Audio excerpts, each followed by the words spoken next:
I'm back today with more grocery items I've stopped buying or don't buy at all, and why. Now before I begin, I just have to preface this by saying I know every single item at the grocery store is for someone and they work for people, they are great, and if you buy some of these things, that's completely fine. There's absolutely no judgment. These are just choices I've made for me and my family, and I'm just here to explain some of the reasons why I don't buy them. The first thing I don't buy anymore, which is honestly kind of hard during like the holiday season because they have so many amazing sounding flavors, is coffee creamer. Now, coffee creamer is so delicious, and I remember going to the gas station growing up and putting all of the different flavor coffee creamers in my hot chocolate. But now as an adult, looking at the ingredients on these coffee creamers, they sound amazing, but for me, there's just too many crazy ingredients to make it worth it. For one, the biggest red flag for me is most of these coffee creamers start out with corn syrup and they have lots of oil in them. I don't know about you, but I would prefer to just put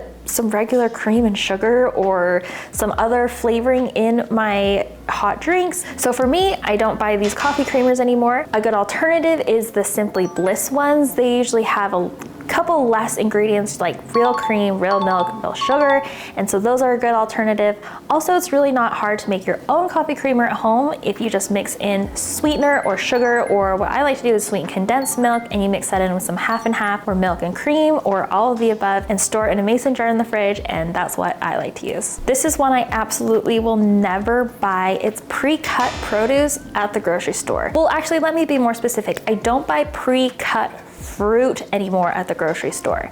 And here's why. Most of the time I find that the pre-cut fruit just isn't good. It doesn't taste good, and that's because most of the time stores will take the produce that they can't sell on the shelf, like things that have been damaged or things that look a little suspect. They'll take those and cut them up and put them into these fruit trays or fruit bowls. Another reason is because when you cut fruit, it starts to oxidize, and as soon as you cut it, as soon as you cut the top off of a strawberry or you cut into a melon, those start to lose flavor. They start to kind of just shrivel up a little bit, and it's just not very good. So I have never found a pre-cut fruit that I've liked. They're usually super expensive, so I just avoid pre-cut fruit all the way. Along those same lines, the next thing I've stopped buying is pre-seasoned meat. When you go to the grocery store, you can almost always find a section in the meat section where there's, pre-seasoned chicken drumsticks or pre-seasoned steak or pre-seasoned salmon. But I don't like using those because number one, you don't know exactly what was used on that product. So you don't know exactly like the salt content or the ingredients in the seasoning. And again, this is another opportunity for stores to use meat that is expiring soon or has been sitting on the shelf a little long. They just repackage it, put some more seasoning on it, and call it a day. So I don't feel like it's the absolute freshest, and I'm sure not all stores do that, but my thought is that I want to control the seasoning in my food. I want to know what goes into it, and it's usually so much more expensive than just buying an unseasoned chicken breast and adding your own seasoning. Sometimes stores will have like a specialty blend where they marinate meats and stuff, and so those sometimes are really nice to have, but just make sure you check that sell date and kind of look at it, inspect it, smell it, make sure it smells okay before you buy it. The next thing I will almost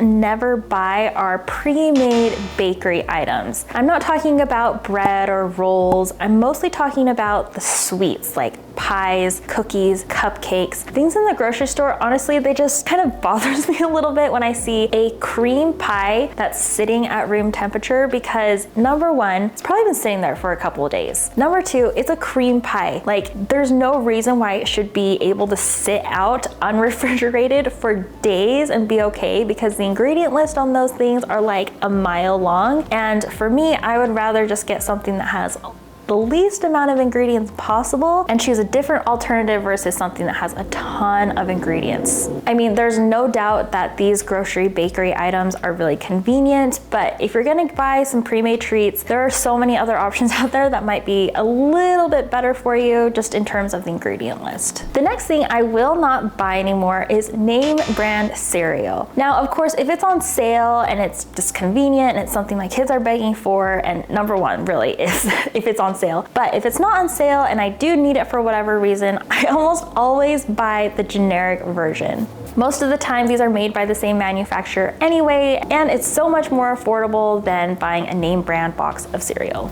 The next thing I don't buy anymore that I used to is reduced fat dairy products. The reason is because when you make a product, which, like, let's take for example sour cream. So this is Daisy sour cream, and the only ingredient in this is cream. That is what should be in sour cream. However, if you look at these reduced fat products, then they have to put something back into that product in order to kind of replace the taste or the texture or the mouthfeel or whatever it is, to replace the fat that they took out of it. My nutrition teacher in college taught me that these reduced fat, reduced sugar, low fat items might seem better, but something always needs to be added when something is taken away, and usually the things that are added aren't a better benefit than the fat that was taken away. So if I can help it, I'd like to just have the least amount of ingredients possible in my body in the products that I use. Speaking of which, the next thing I don't buy is Cool Whip or this frozen non-dairy topping. I totally understand that this is actually really useful and good for people who are allergic to dairy or that have certain other dietary restrictions, and it is a helpful product and it's super convenient. There's definitely no getting around that. However, when you get down to it and you look at the ingredient label, this is literally just kind of like whipped oil with a couple other chemicals and other ingredients added into it. And I don't know about you, but I really don't want to top some beautiful pie that I made or a beautiful pudding or hot chocolate with just a dollop of whipped oil. You might be thinking this is hypocritical since whipped cream is literally fat, but it's cream, it's real, it's not oil. And so I don't want to use the oil mixed with corn syrup and like whipped into this concoction. I just think that the flavor is so just obvious, and if you can,